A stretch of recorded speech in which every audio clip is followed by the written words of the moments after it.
Friends, आज हम आप लोगों के लिए दशमलव पर आधारित बार से रिलेटेड सवाल आए।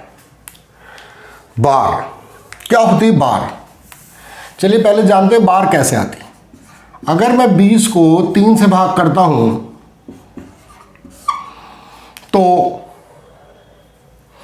3 6 18, ये बचा 2। ठीक, अब आगे सवाल पढ़ाने के लिए मुझे दशमलव लगाना पड़ेगा। 0 बढ़ाऊंगा 18, फिर 2, और ये वैल्यू फिर मुझे 0 बढ़ानी है, फिर 6 लिखना है, फिर 18, और इस प्रकार ये सवाल कंटिन्यूटी रहते हैं। और ये वैल्यू जो है कुछ इस प्रकार से आती रहेगी। हमें टीचरों ने बताया कि भाई अगर आने वाली वैल्यू 5 से बड़ी हो रही है तो हम लोग 7 लगा देंगे। बिल्कुल सही है, वो लोग जो उन्होंने हमें बताया बिल्कुल सही है, बट ये जो मान होता है ये लगभग मान होता है। और अगर हम लोग एक्यूरेसी चाहते हैं, अब जैसे अगर मेरे से यही कहा जाए कि ये 20/3 है और आंसर आ रहा है मिल रहा है इसका 6.666, या मैं 6.67 भी लिख लेता हूं, तो क्या मैं इस वैल्यू से अपनी 20/3 तक पहुंच सकता हूं?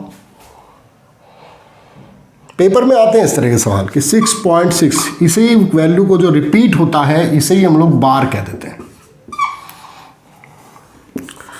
और कहा होता है कि भैया इसे भिन्न में बदलो, फ्रैक्शन है, प्लीज चेंज इनटू फ्रैक्शन, भिन्न में बदलिए। तो अगर मैं दशमलव हटा भी दूं तो नीचे मेरा लिख जाएगा 6.67/100, और किसी भी प्रकार से मैं 20/3 तो नहीं ला सकता, है नहीं, संभव नहीं। तो इसके लिए हमें बार की कैलकुलेशन को समझना होगा। चलिए समझते हैं बार को। क्या है बार? ये तो समझ गए कि आप बार कैसे आती है, लेकिन अब जैसे ये 6.6 बार है और मैं इसे फ्रैक्शन में बदलना चाहता हूं,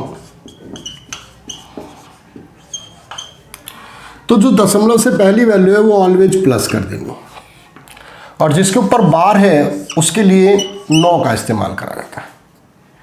अब ये 3 से डिवाइड हो जाएगा,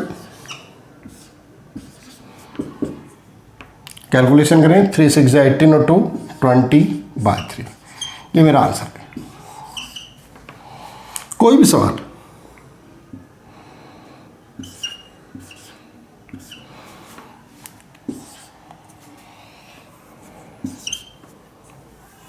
छह को हटा देते हैं,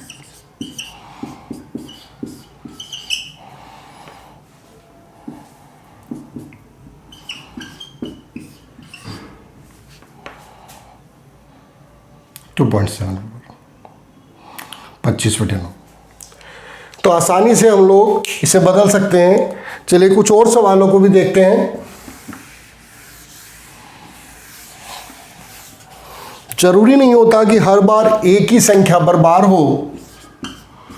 ऐसा हो सकता है कि वैल्यू 2 रिपीट हो रही हो, और इसका मतलब होता है कि भाई दोनों पर बार है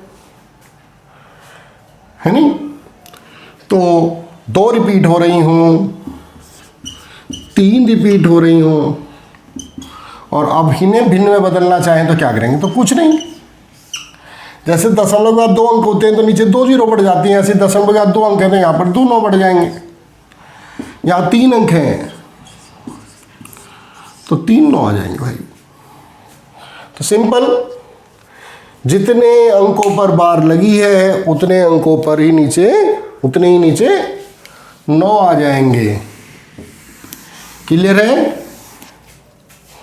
चलिए कुछ और सवाल देखते हैं। और यहां पर हमारे साथ एक नई समस्या आ रही है। वो कह रहा 0.673 और 73 तो कंटिन्यूटी है बट 6 नहीं है। तो इसमें जो सवाल है इसमें आप देखेंगे तो बार तो खाली जिन पर आती है वो रिपीट वैल्यू होती है, तो 73 रिपीट है तो बार तो 73 में लगेगा। इसे कैसे कैलकुलेट करेंगे? या खाली 3 रिपीट होने लगे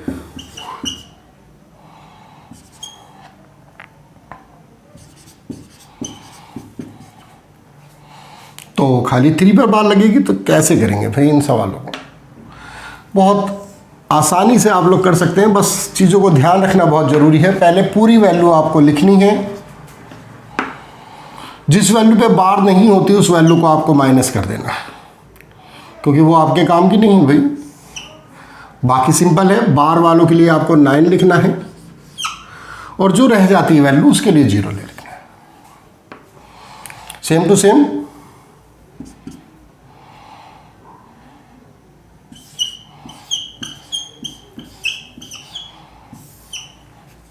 $67 माइनस कर दिया। बार वाले के लिए 9, यानी 3 एक फिगर है तो एक फिगर के लिए 9, और बाकी जो ये 2 फिगर्स हैं इनके लिए 0। तो ये हमारा आंसर आ जाएगा। उम्मीद है आप लोग बार को अच्छी तरह समझ गए होंगे।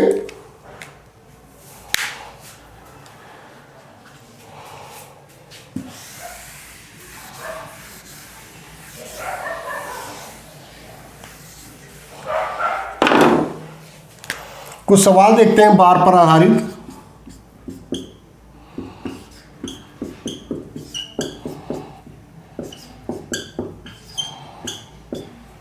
चलिए एक आधा माइनस के साइन का प्रयोग कर लेते हैं। बहुत ही आसान है, कोई ज़्यादा परेशानी वाली बात नहीं है। आप बिना बार को सोचे इन सवालों को कैलकुलेट करिए। ठीक, पहले प्लस के जोड़ लेते हैं। 8 6 14, 14 और 5 19। ठीक, ये प्लस वाली वैल्यू मेरे पास, और माइनस वाले जोड़ लेते हैं। 4 और 7 11। ये मेरे पास वैल्यू माइनस वाली, तो वैल्यू बच जाएगी भाई 8, और आप जानते हैं प्लस माइनस कटेगा तो क्या बचेगा? +8। ठीक, जो बचा है वही आंसर है, वही मेरा आंसर है।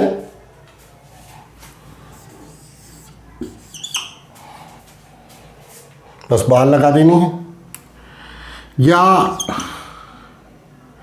ये भी संभव है। चलिए अभी देखते हैं, सारे ही प्लस के कर देते हैं तो एक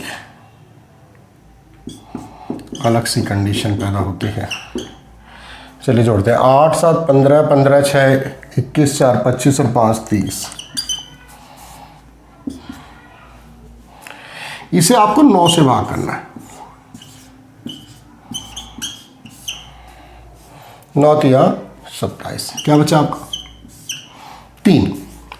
तो आपका जो ऑप्शन होगा उसमें कुछ इस प्रकार से आंसर होगा, 3 सही 3/9।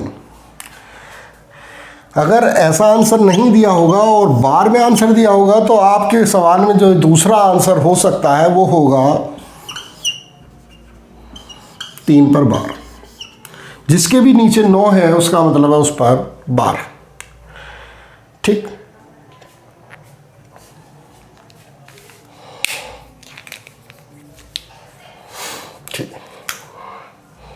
चलिए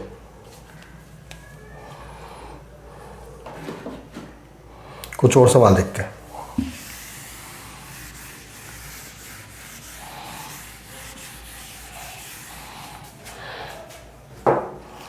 लिखा है 0.63 पर बार, 0.37 पर बार, क्या होगा भाई? 0.63 0.37, कुछ नहीं करना है, सिंपल दोनों पे बार है तो जोड़ लीजिए इसे। आप देखेंगे तो ये 100 हो जाता है और प्लस की वैल्यू है। बस बार हटाने के लिए मुझे यहाँ पर नीचे 99 का प्रयोग करना पड़ेगा, और इसे आप लिख सकते हैं 1 सही 1/99। या तो मेरा आंसर यही होगा, पर बार के सवालों में आंसर बार में दिया जाता है। ये समस्या। अब अगर ये समस्या है तो इस समस्या से निकलने का क्या तरीका हो सकता है? सिंपल है, ये कह रहा है दशमलव से पहली वैल्यू तो ऑलवेज प्लस फॉर्म में आ गई, इसकी तो कोई समस्या नहीं। पर 99 को कहता है 2 अंकों पर बार। अगर पीछे 0 लगाऊंगा तो वैल्यू बढ़ जाएगी, लेकिन आगे लगाने से कोई फर्क नहीं पैदा होगा। ये मेरा आंसर। दोनों है तो 2 पर बार लगानी, तो आगे 0 बढ़ा दी मैंने। ठीक, और ये मेरा आंसर आ गया।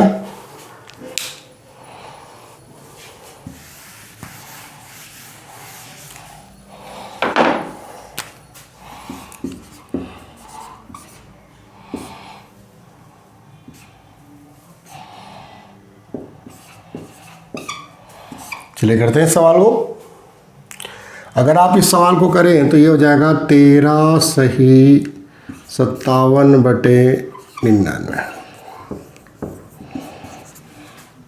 माइनस 7 सही 68/99। एक बहुत बड़ा सा सवाल लग रहा है।